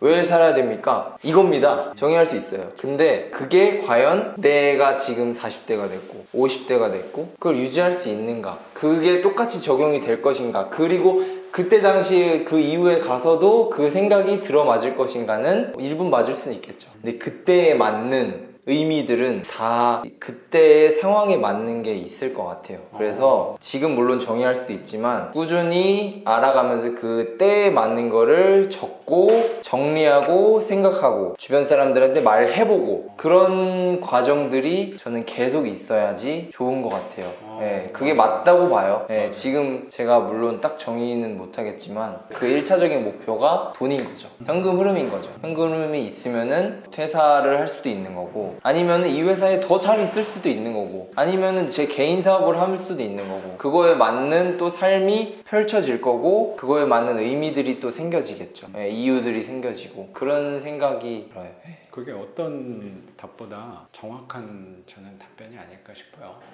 그리고 선생님 말씀대로 지금 딱 결론을 내버릴 필요는 없는 거고 그리고 그 결론을 어떤 사람들은 계속 유지해야 된다, 불변의 진리다라고 바꾸지 않는 사람들도 저는 되게 많다고 생각하는데 그건 그때 생각으로 좀 밀어놓은 거잖아. 완전한 결론. 그리고 그 완전한 결론이라는 거는 계속 내가 찾아가는 거고 만들어가는 건 거지. 그거를 내가 뭐 50대, 60대가 됐다고 또 정해질 게 저도 아니라는 생각도 되게 드는 것 같아요. 물론 지금 변명일 수도 있겠죠. 제가 지금 못 찾았기 때문에 어떤 변명일 수도 있는데 그걸 찾는 게 정말로 쉽지 않은 것 같고 예전에는 글로 적기도 했어요. 뭐 에버노트 해가지고 막 뭐 느낀 점들에 대해서 많이 적기도 했는데 계속 꾸준히 해 나가야죠. 이런 것들은 지금도 고민이 계속 되고 있고 일단은 제가 좀 안정된 현금 흐름이나 이런 것들이 계속 꾸준히 있어주면 더 여유롭게 더 넓게 생각할 수 있을 것 같아요. 더 좋게. 저는 선생님 말씀 공감하고 동의하고 제 나름에서 주제 넘는 얘기일 수도 있는데 그 현금 흐름을 꾸준히 누적한 상태가 중간 지점에 있어서는 저의 방향도 될 수 있는 거잖아요. 에 그걸 굳이 정하지 않아도 되더라고요. 현금 흐름 늘리는 것 자체가 우리가 목적은 아닌 거니까 맞아요. 이걸 예. 통해서 뭘 하겠다는 거잖아요. 맞아요. 예. 그게 정확히 뭔지 모르겠지만 이걸 통해 놓으면 정확히 설명 못 하겠는데 이게 맞는 느낌이 자꾸 드는 거야. 선생님도 이제 시작하는 거니까 지금을 내가 한 선생님 나이대에서 한 10년 정도를 생각했을 거 거예요. 내가 이렇게 돼 있어야지 월세 집은 한 30개 해서 월세는 한 1,000만 원 만들어서 내가 한 요 정도 하면은 뭐 그때 경매 수업을 하고 뭐 책도 쓰고 영상도 찍고 말도 안 되죠. 저도 오다 보니까 그때 보이는 거에서 할 수 있는 걸 자꾸 찾은 것 같아요. 하다 보니까 그러면 책도 하나 쓸 수 있겠다. 요 정도 경험 있고 요 정도 채수 있으면 해볼 수 있겠다라고 생각하게 된 것 같고, 갑자기 또 생각나는 게 그건 것 같아요. 어제 제가 수업하면서 한 분이 그거를 물어보셨어요. 선생님 교육생분들 중에 회사를 그만두고 우리가 말하는 이상향으로 생각하는 그 경제적인 자유라고 네. 도달하신 분이 있느냐. 그분은 회사 다니시는 분이었는데, 그러니까 정확히 회사 그만두신 분이 있냐 를 구체적으로 물어보셨는데, 생각을 해보니까 그렇게 많지는 않아요. 없지는 않죠, 당연히. 저보다 되게 유명해주신 분들도 있고. 근데 생각보다 그렇게 많지는 않아요. 제가 수업을 한 지 뭐 그렇게 또 오래되지 않아서 그럴지도 모르겠고, 그분들이 또 나한테 다 보고 하는 건 아니니까. 근데 제가 알고 있는 부분에서는 그렇게 많지 않다는 생각이 들어서 그거를 저도 곰곰이 한번 생각해 봤거든요. 그리고 그만두신 분들이, 저도 어쨌든 하다가 그만둔 사람이잖아요, 회사를. 그 공통점이 그게 뭐였냐면, 오히려 현금 흐름이 이만큼 늘어나면 그만둘 이유가 굉장히 사라지더라고요. 저도 그것 때문에 오히려 회사 그만둘 때 되게 고민했던 것 같아요. 내가 월급 받고 월세 받고 와이프도 회사 잘 다니고 있고, 그때 회사도 안정적이 됐는데 내가 왜 그만둬? 굳이? 근데 그때 그게 생겼어요. 글을 쓰고 싶었어요. 이걸 해보고 싶은 거야. 후회가 될 것 같은 거야. 그래서 그만뒀던 거지, 이제 지긋지긋한 거 이제 벗어나야지, 이건 아니었던 거야. 근데 또 생각을 해보니까 회사를 다니다가 이렇게 나름의 경제적인 자유라고 회사를 그만두신 교육생분들을 보면은, 아니면 업을 그만두신 분들을, 아니면 업을 바꾸신 분들 보면은 자기가 하고 싶은 게 있더라고요. 내가 저걸 해야지 이렇게 찾아갔다기보다 하면은 그때 하고 싶은 게 생기더라고. 나도 책을 써야지 목표로 달려온 게 분명히 아니었을 거, 어느 순간 생겨서 그거를 과감하게 제 나름대로 용기를 내서 바꿨던 것 같고, 그분들도 하고 싶은 게 생겨서 바꿨다는 생각이 좀 들어요. 그래서 나는 선생님 말씀이 좀 공감된다는 거예요. 이게 하다 보면 분명히 지금 생각하고 그때 생각하고 같은 게 이상한 거지. 그럼 그때 볼 수 있는 시야와 생각들이 분명히 더 넓어질 건데, 그거는 그때 가서 생각해도 될 것 같고, 내가 그래도 조금 먼저 시작해 본 걸로 하나 얘기해 줄 수 있는 거는, 그렇다면 선생님 생각하는 방향은 맞다라는 생각은 힘을 더 보태줄 수 있을 것 같아요. 맞아요. 그 생각 때문에서도 선생님 수업을 들었던 거고, 계속 의지를 갖고 입찰을 간 생각도 이면에는 이제 현금 흐름이 꾸준히 있어야 된다라는 그런 생각이 크게 작용을 한 거죠. 그게 있어야 내가 앞으로 살고 내가 어떤 걸 하고 싶은지도 정확하게 알 수 있지 않을까. 맞아요. 제가 뭐 주제 넘지만 말씀을 좀 드린다면, 보통 생각만 하는 사람들이 되게 많거든요. 특히 선생님이 공부했던 쪽에 계시는 분들은 네. 생각에 대해서 되게 중요하게 생각하는 느낌을 저는 많이 받았거든요. 근데 선생님은 생각에서만 머무는 게 아니고 그거를 또 행동으로, 그래 너무 추상적인 개념이어서 잘 모르겠지만 어쨌든 해보자, 해보고 조금씩 바꿔나가면서 행동으로 옮기고 있는 사람이니까 우리가 생각하는 그 이상향에 도달할 수 있지 않을까, 저는 생각이 좀 드는 것 같습니다, 선생님. 남자 둘이 이렇게 곰팡이 많이 껴있는 칙칙한 공간에서 이 삶과 인생에 대해서, 그리고 이 돈에 대해서 이렇게 또 같이 한번 얘기 나눌 수 있다는 것 자체가, 저는 이게 살아가는 그냥 즐거움인 것 같아요. 그냥 왜 제가 선생님한테 물어봤냐면, 저도 그런 생각을 좀 하니까 저는 지금에 대해서 항상 노력하려고 하는 것 같아요. 지금? 네, 지금 당장 선생님하고 둘이 얘기하는 것 자체, 그러면 딱 단둘이밖에 없는 거잖아. 그 뭐 내 가족들, 아이, 지인들, 월세, 반지하, 내 돈, 이런 것들을 잠깐 잊을 수 있잖아. 잊고 그냥 온전히 둘이서 주고받는 이 과정 자체가 그냥 이게 즐겁고 살아가는 재미 아니야? 거기서 뭘 꼭 얻어야 되고 배워야 되고 그런 거는 그건 나중 문제인 거고.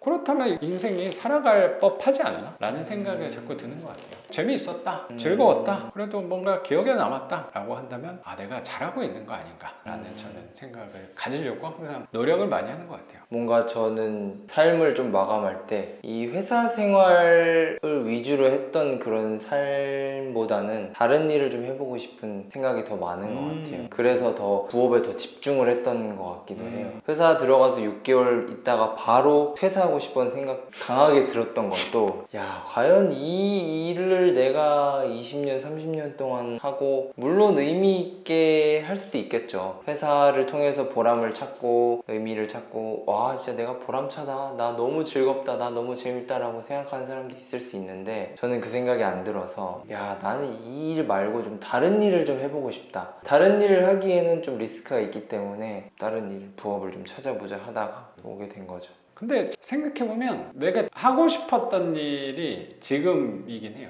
제 생각보다 굉장히 내 나름대로는 이상적이에요. 주제가 경매인 것 뿐인 거지, 사람을 기본적으로 좋아하는 성향이다 보니까, 그리고 그 삶에 대해서 궁금한데 결국에 나는 그 사람은 어떻게 돈을 벌어먹고 살고 있는가, 그게 난 관심이 되게 많아요. 어떻게 수입을 얻어서 어떤 생활을 양식을 갖고 어떤 수준으로 살아가는지가 되게 관심이 많아요. 경매를 빌미로 내가 간접적으로 이렇게 물어보는 거잖아요. 반지하를 핑계로 해서, 집수리를 핑계로 해서 그 사람 얘기를 듣는 것 자체가 제 나름대로는 되게 유익한 시간이거든요. 그럴 것 같아요. 네, 되게 다양한 직업군의 맞아요. 사람들도 많이 오고, 나이대도 되게 다양할 맞아요. 것이고. 저 여러 군데에서 많이 들은 걸 갖고 또 내 생각에 녹여서 항상 글로 표출을 하려고 노력을 하고, 나도 갈증이 있는 부분이 글을 쓰고 글에 대한 작품을 만들어낸다는 것 자체가 결국에 성과물의 책인 거잖아요. 그거에 대한 욕심이 자꾸 생기는 것 같아요. 제 나름의 내가 태어난 이유가 그런 과정을 겪어서 이런 결과물들을 전달을 하게끔 나를 태어난 게 한 거 아닌가라고 제 스스로 만들었어요. 진짜 그렇다기보다 그렇게 하면 또 재밌잖아요. 뭔가 사명감도 있고. 그렇죠. 네. 저는 만들게 된 것 같아서, 그럼 나는 더 열심히 이렇게 듣고 기록하는 일을 노력을 하면 되겠구나. 그럼 나는 죽는 날까지 글을 쓰면서 살아가야겠구나. 사람들하고 얘기 나누면서 살아가야겠구나. 죽는 날까지 좀 건강하게 살아가려면 돈이 중요한 거잖아요. 맞아요. 네. 그러면 나는 돈에 대해서도 꾸준히 노력해야겠구나 라고 생각하는 것 같아요. 얼추 정하셨네요. 그렇지, 정한 거지. 네, 어떻게 보면 하나의 뭔가 좀 만들어져 있는 느낌은 있네요. 저도 만들어가고 찾아가는 과정인 그러니까요. 것 같고, 네. 조금 더 이제 가까워지고 가까워지고 있는 거죠. 네, 맞아요. 그게 네. 아까 이상이라고 표현했지만 당연히 부족한 부분이 훨씬 많으니까 조금 더 보완해 나가면서 살아가는 게 이게 또 인간의 삶이 아닌가. 네, 전공자 앞에서 이런 얘기하니까 스승님이시네. 약간 쑥스럽네요, 되게. 아유, 저는 뭐 그것도 아니죠. 저는 아무튼 하는 게 즐거워요, 재미있고. 선생님하고 얘기하는 게 더 몰입도도 있었고 되게 즐거웠다는 생각도 드는 것 같아요. 맞아요. 저도 이런 얘기를 하는 게 오랜만인 것 같기도 하고, 굉장히 좀 몰입이 있었던 것 같아요. 선생님이랑 좀 얘기를 하면서 좀 정리가 된 것 같기도 하고. 선생님도 그래요? 나도 네. 좀 그런데. 얘기를 하면 할수록 네. 이게 정리가 되는 게 있어요. 말을 이렇게 하면 내 생각이 점점 정리가 맞아, 되는. 맞아. 발표 준비를 할 때도 항상 내가 직접 말을 해보면 대본으로 쓰잖아요. 이대로 얘기하면 되겠네. 제가 직접 말을 하면 대본이랑 또 달라져요. 내가 얘기를 직접 하면 머리에서 이게 정리가 되는 그런 게 있어서, 오늘 선생님이랑 얘기를 하니까 더 열심히 입찰을 가야겠다. 입찰을 통해서 이제 더 많이 차근차근 배워야겠다. 제 나름대로는 방향은 잘 가고 있구나. 네. 속도는 모르겠지만 이렇게 가면 되겠구나 라고 확신과 좋은 네. 느낌이 드는 것 같습니다, 선생님. 맞습니다. 그러면 오늘 이렇게 연차까지 내면서 이렇게 귀중한 시간을, 또 집도 이렇게 공개해주고 삶에 대한 얘기, 선생님이 갖고 있는 삶의 철학, 지혜까지 우리 구독자분들과 나눠주신 거 감사하게 생각합니다. 선생님, 제가 더 감사드립니다, 선생님. 고맙습니다. 네. 오늘 영상은 여기서 마치는 걸로 하고 저는 또 내일 영상으로 찾아뵙도록 하겠습니다. 작가 반지상이었습니다. 감사합니다. 감사합니다. 고맙습니다, 선생님. 이 되게 오래 했네. 내 맨날 네. 찍을 때 1시간 정도 할 거예요 하는데 항상 1시간이 넘어가.